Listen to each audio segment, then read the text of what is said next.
안녕하세요. 오늘도 사연 살롱을 찾아주셔서 감사합니다. 서울에 살고 있는 30대 후반의 회사원이에요. 저는 근래 충격적인 일을 겪은 뒤 회사를 쉬고 있어요. 충격으로 인한 후유증 탓에 한동안 정신과 상담을 받아야 했거든요. 다행히 현재는 일상생활이 가능한 상태가 되었고 다 털고 새 출발을 하고 싶습니다. 저에게는 자매처럼 친한 친구가 있어요. 전 외동딸이라 부모님 사랑을 독차지하고 자랐지만 늘 가슴 한켠엔 형제 자매에 대한 부러움이 있었어요. 그래서 친구를 자매처럼 생각하게 됐죠. 저희 부모님은 두 분 모두 의사예요. 전공도 같으셔서 두 분이 함께 병원을 운영하고 계시죠. 덕분에 전 어려서부터 돈 걱정은 모르고 살았어요. 대신에 바쁜 부모님께선 저와 많은 시간을 보내주지 못했어요. 늘 병원 일로 눈코 뜰 새 없이 바쁘셨거든요. 그래서 전 외롭게 자라야 했죠. 제 친구는 저희 집에서 절 돌봐주시던 아줌마의 딸이었어요.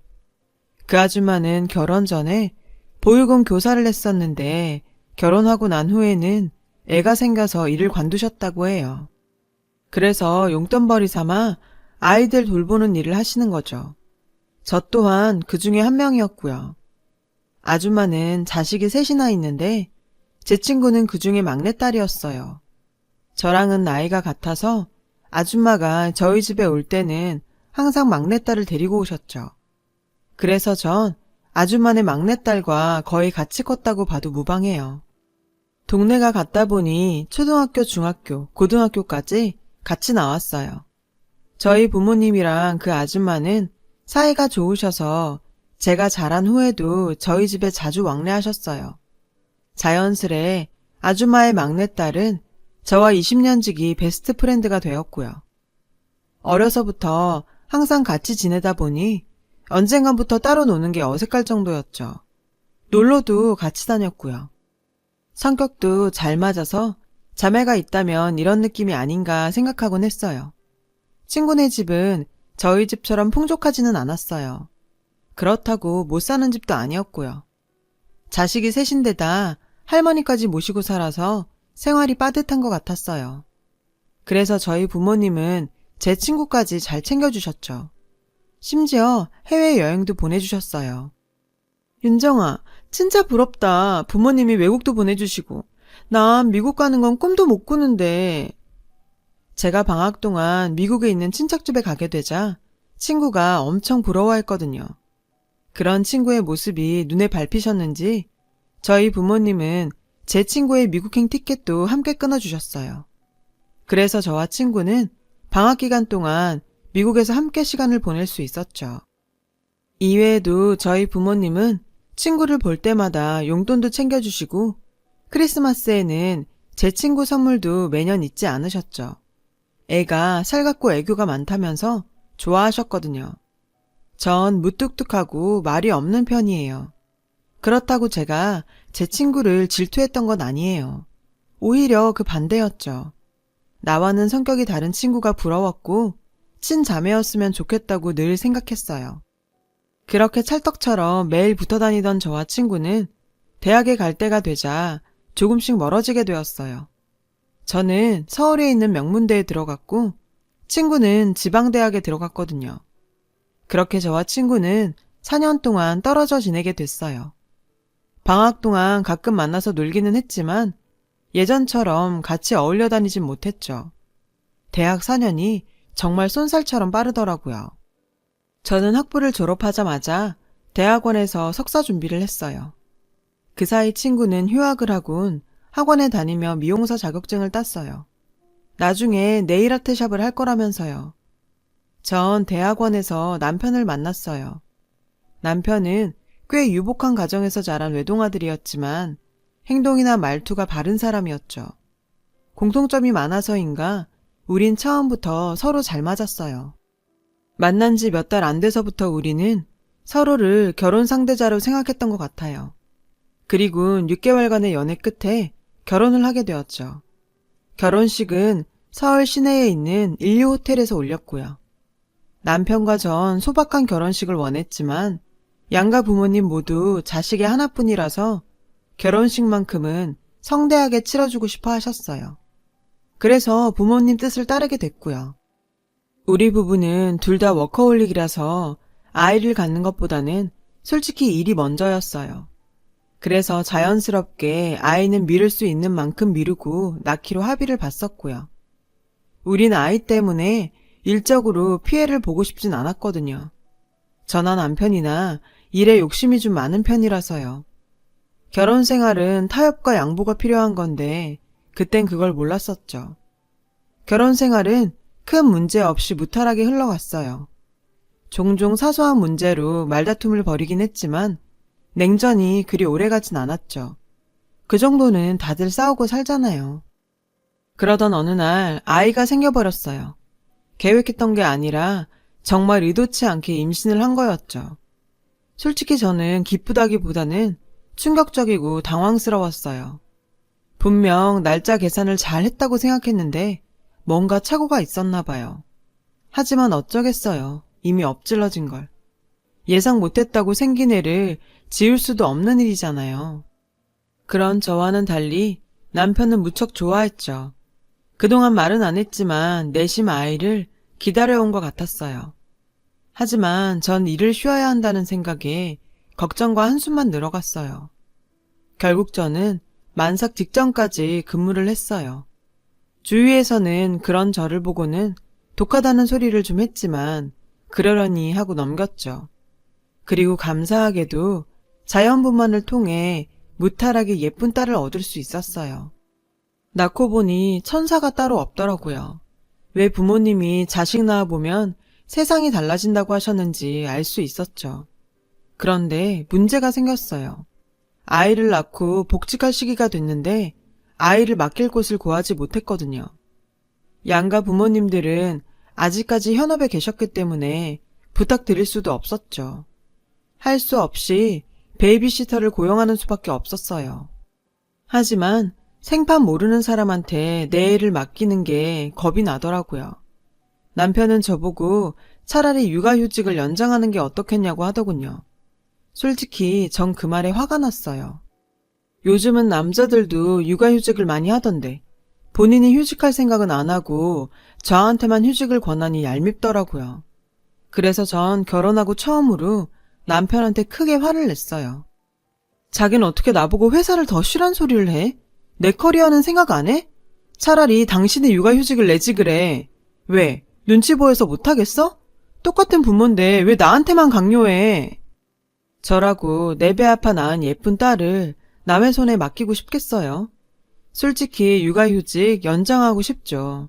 하지만 회사에서 애 낳고 휴직하는 선배들 보니 어지간히 눈치를 봤더라고요.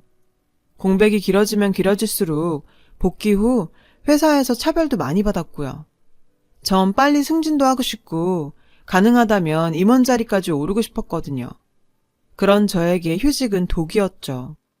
결국 전 어릴 때 저를 돌봐주셨던 친구 어머니한테 연락을 드렸어요.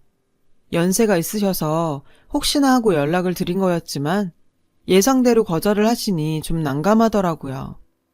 내가 다른 사람도 아니고 네 부탁인데 웬만하면 들어주고 싶지. 근데 관절 수술을 한 지 얼마 안 돼서 아직은 움직이기가 그렇구나. 그나저나 어떡하니? 아니에요. 괜찮아요. 오히려 이런 부탁 드려서 제가 죄송하죠. 그럼 몸조리 잘하세요, 아주머니. 그런데 그렇게 이러지도 저러지도 못하던 차에 행운이 찾아왔지 뭐예요. 글쎄 제 친구가 아줌마 대신에 제 딸을 봐주겠다지 뭐예요. 엄마한테 얘기 들었다면서요. 저는 친구한테 고마우면서도 한편으론 무척 미안한 마음이 들었어요. 당시 친구는 네일샵 창업을 위해 가게 자리를 보러 다니던 중이었거든요. 저희 애를 보게 되면 창업이 늦어질 게 뻔했죠. 그런데도 친구는 제 사정을 먼저 봐준 거였죠. 우리가 그냥 친구 사이니?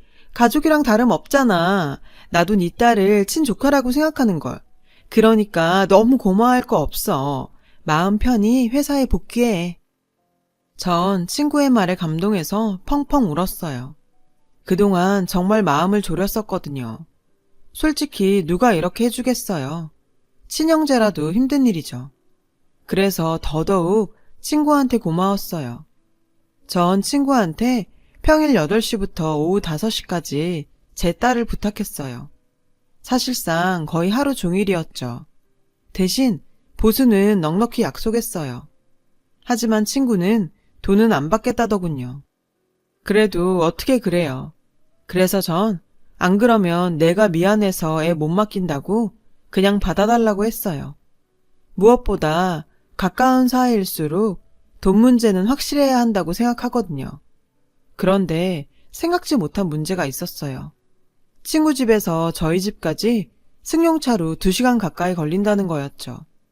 차가 없는 친구는 대중교통을 이용해 오가야 했죠. 굳은 날엔 더 걸렸고요.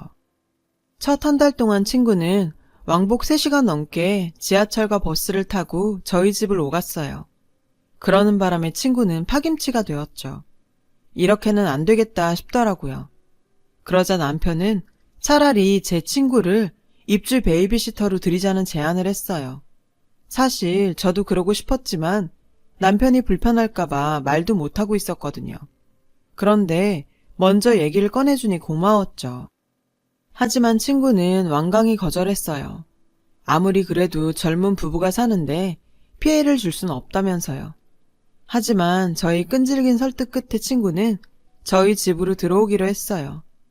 다행히 집에 안 쓰는 서재가 있어서 그 방을 리모델링해 친구한테 내어주기로 했어요.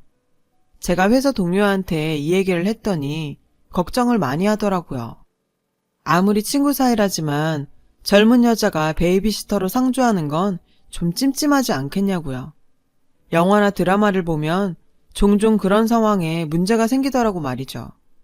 전 그 말에 웃음이 났어요. 다른 사람도 아니고 친자매나 다름없는 제 친구랑 남편이 그럴 리 없다고 생각했으니까요. 오히려 그런 생각을 하는 사람이 이상한 거라고 생각했죠. 그렇게 저는 친구 덕분에 무사히 복직할 수 있었어요. 그리고 제 일상은 확연히 달라졌어요. 제 친구는 아이를 돌보는 것뿐만 아니라 살림 솜씨도 좋았거든요. 저희 부부가 퇴근해 집에 돌아오면 늘 눈앞에 진수성찬이 펼쳐졌어요. 애 보느라 힘들 텐데 이러지 말라고 해도 자기가 먹고 싶어 한 거라며 마음 쓰지 말라고 하더군요. 저와 남편은 원래 밥을 잘 안 해 먹어요. 백화점에서 반찬을 사 먹거나 배달을 시켜 먹거든요. 그런데 갓 지은 밥에 따끈한 음식을 먹게 되니 솔직히 행복하더라고요. 게다가 친구는 음식 솜씨가 좋아서 밑반찬은 물론 갈비찜이나 생선조림도 맛깔나게 만들었죠. 딸아이의 이유식과 간식도 직접 만들어 먹였고요. 아줌마가 음식 솜씨가 참 좋으셨는데 친구가 그 손맛을 그대로 닮았더군요. 그렇게 저와 남편은 퇴근하면 자연스레 저녁 식탁에 앉아 친구가 해주는 밥을 먹게 되었어요. 친구와 평생 살고 싶다는 생각이 들 정도로 만족스러운 생활이 이어졌어요. 남편도 친구에게 무척 고마워했고요. 이 소식을 들은 부모님은 고맙다며 친구한테 명품백을 사주셨어요. 친구는 몇 번 사양하더니 은근 좋아하며 받더라고요. 그게 한정판인데다가 돈이 있어도 몇 달을 기다려야 살 수 있는 백이었거든요. 엄마가 친구를 위해 힘 좀 쓰신 거죠.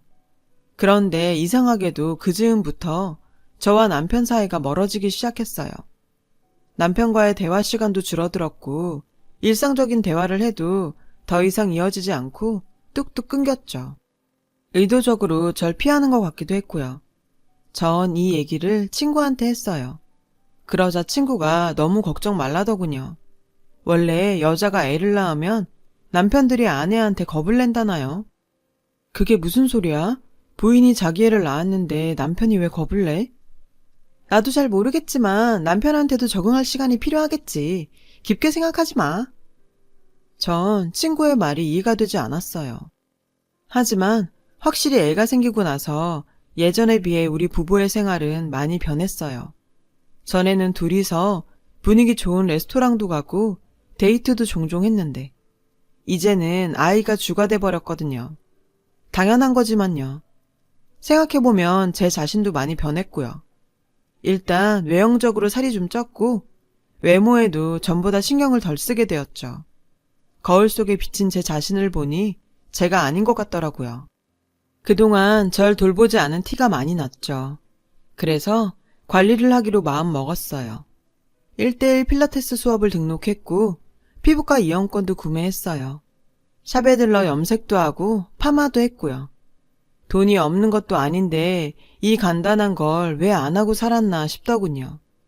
회사에서는 제가 금세 예전 모습으로 돌아왔다며 칭찬 일색이었어요. 그런데도 남편과의 관계는 좀처럼 나아지지 않았죠. 내가 뭘 잘못한 건지 아무리 생각해도 모르겠더라고요. 그러다 혹시 아들이 아닌 딸을 낳아서 그런 건가 싶기도 했죠. 하지만 그것도 아닌 것 같았어요. 남편은 딸이라면 꿈뻑 죽었거든요. 퇴근할 때마다 크든 작든 딸아이 선물을 사들고 올 정도로요. 가정적이고 자상한 아빠였죠. 남편이 잠든 사이 전 친구와 함께 와인을 한잔 했어요. 고민도 얘기할 겸 해서요. 남편한테 다른 여자가 생긴 거 아닐까? 그게 무슨 소리니? 네 남편처럼 가정적인 남자가 어디 있다고. 제가 남편이 바람을 피는 것 같다고 하자 친구가 정색을 하더라고요. 마치 제가 남편을 음해하는 사람처럼 느껴질 정도로요. 앞으로는 친구 앞에서 남편 욕은 하지 말아야겠다 생각했죠. 따지고 보면 친구는 제 딸의 양육을 위해 이 집에 있는 건데 제 푸념만 늘어놓은 것 같아서 미안하기도 했고요. 미안해. 이제 그런 말 안 할게. 근데 네일샵 매장 알아보는 건 잘 돼가? 응, 알아보고 있긴 한데 보증금이 싼 데를 찾다 보니 월세가 좀 비싸더라고. 보증금이 많이 부족해? 한 1억 정도? 그 정도 있으면 확실히 월세 부담이 덜하긴 하겠더라고. 1억이면 확실히 부담스러운 금액이긴 했어요. 하지만 그 돈이 사라지는 것도 아니고 보증금으로 남는 돈이잖아요. 나중에 다시 받을 수도 있는 돈이니까 부모님께 부탁을 해보자 생각했어요. 다행히 부모님께선 친구에게 돈을 빌려주시겠다고 하셨어요. 다만 금액이 크니 계약서를 쓰는 게 낫겠다고 하시더군요. 전 어떻게 가족 같은 친구한테 그러냐고 했고요. 윤정아, 아무리 가까운 사이라도 돈 관계는 깔끔해야 오래가는 거야. 결국 부모님의 말대로 친구에게 1억을 빌려주고 계약서를 받게 됐어요. 친구가 약간 섭섭해 하더라고요. 미안, 난 그냥 빌려주고 싶었는데 부모님이 이래야 나중에 서로 감정 안 상한다고 하셔서. 그래, 20년을 알고 지냈지만 역시 남은 남인 거네, 그지? 중간에서 전 많이 난처했어요. 그렇게 몇 개월이 흘렀고 그 사이 친구는 저희 동네에 네일샵을 차렸어요.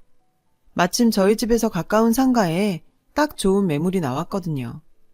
전 회사에 다니면서도 주위 사람들한테 친구의 네일샵 홍보를 열심히 했어요. 그리고 홍보 업체를 운영하는 대학 동기한테 네일샵 지역 광고도 부탁했죠. 친구를 위한 선물로요. 친구가 네일샵을 오픈하게 되면서 전 서둘러 베이비시터를 구해야 했어요. 다행히 지인을 통해 괜찮은 아주머니를 소개받았어요. 지인의 아이를 봐주셨던 분이라 믿음도 가더라고요. 그런데 이 얘기를 들은 남편의 태도가 이상하지 뭐예요? 모르는 사람한테 어떻게 우리 딸을 맡긴다는 거야? 자격증도 있는데 뭐가 문제야? 그때였죠. 친구가 그러더군요.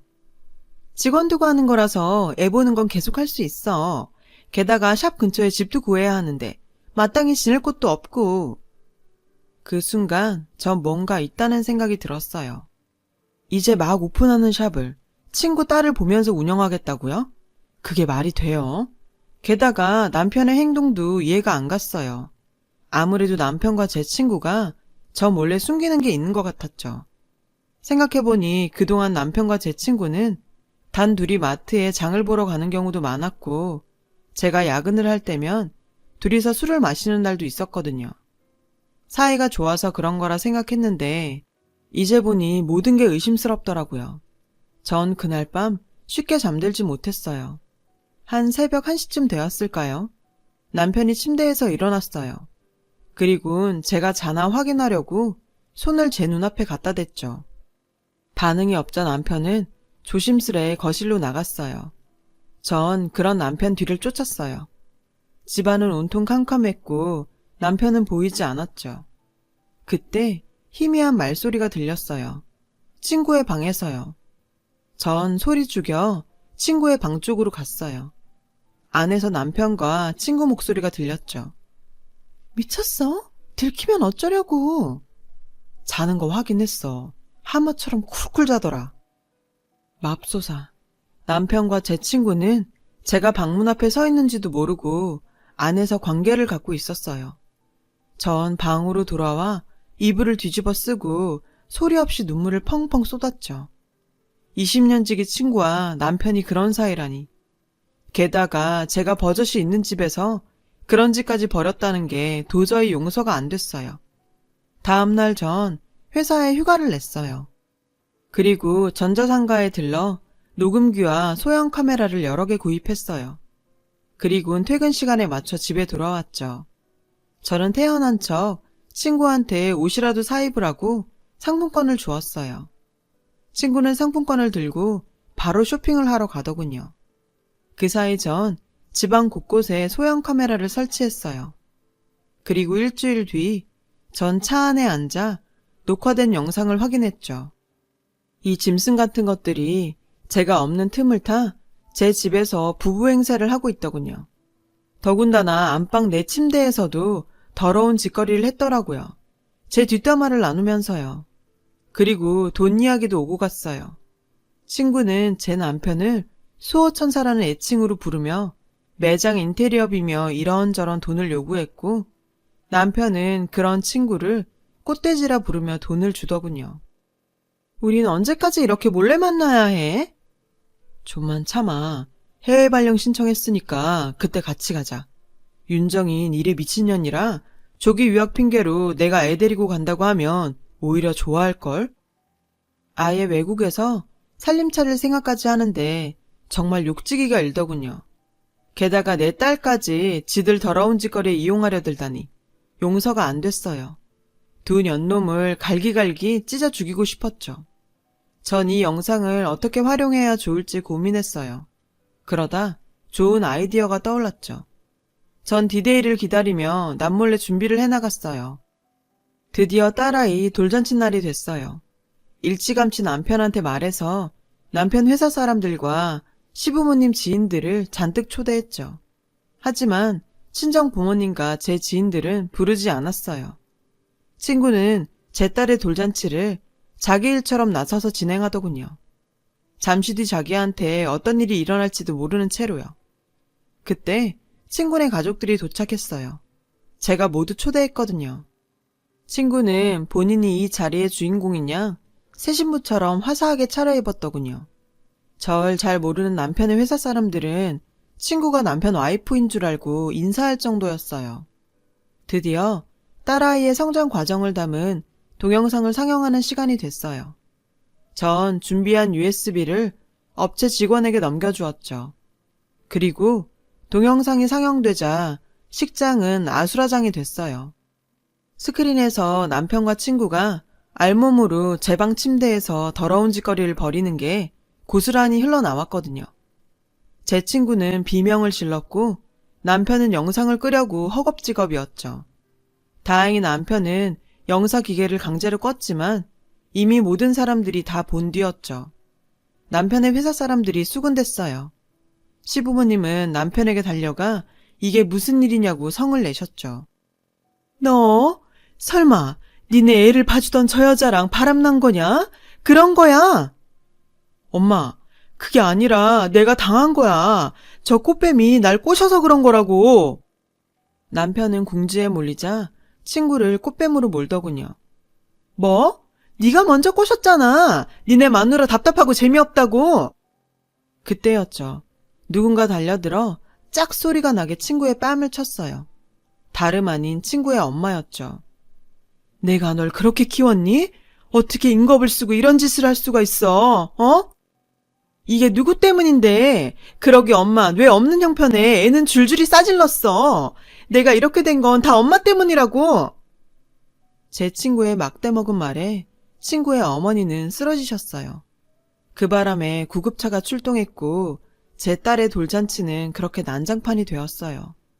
딸애한테 미안했지만 제 작전은 성공이었죠. 전 딸을 데리고 친정으로 갔어요. 부모님은 제게 아무것도 묻지 않으셨죠. 대신 대형 로펌의 이혼 변호사를 선임해 주셨어요. 다음 날 시어머니한테 전화가 왔어요. 못난 아들이지만 한 번만 봐주면 안 되겠냐고 부탁하시더군요. 저는 딱 잘라 거절했어요. 저와 제 딸을 기망한 두 인간을 절대로 용서할 수 없다고요. 그리고 그런 부도덕한 인간한테 내 딸을 맡길 수 없으니 양육권과 친권 모두 내가 갖고 이혼하겠다고 했죠. 시어머니가 친권은 안 된다고 하시길래 제 변호사랑 상의하라고 전화를 끊었어요. 이후 엄마는 친구한테 빌려준 1억을 되돌려 받았죠. 친구가 유흥비로 다 써버려서 친구 엄마가 대신 갚아주었죠. 살던 집을 팔아서요. 남편은 이번 일이 회사에 소문이 나서 자의 반 타의 반으로 퇴사를 했다고 하더군요.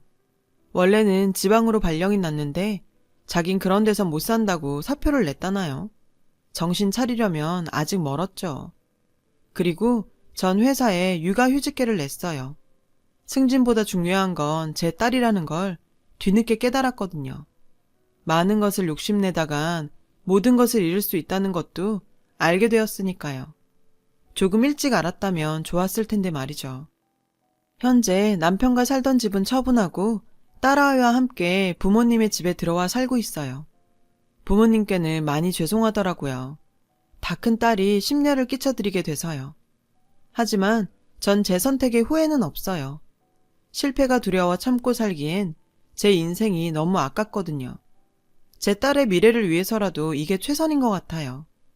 앞으론 제 손으로 딸아이를 키워가며 행복한 가정을 만들어 보려고 해요. 제 긴 사연 들어주셔서 감사드려요. 여러분, 사연 댓글에 응원과 현명한 조언 부탁드려요. 좋아요와 구독은 저에게 큰 힘이 됩니다. 오늘도 좋은 일 가득하세요.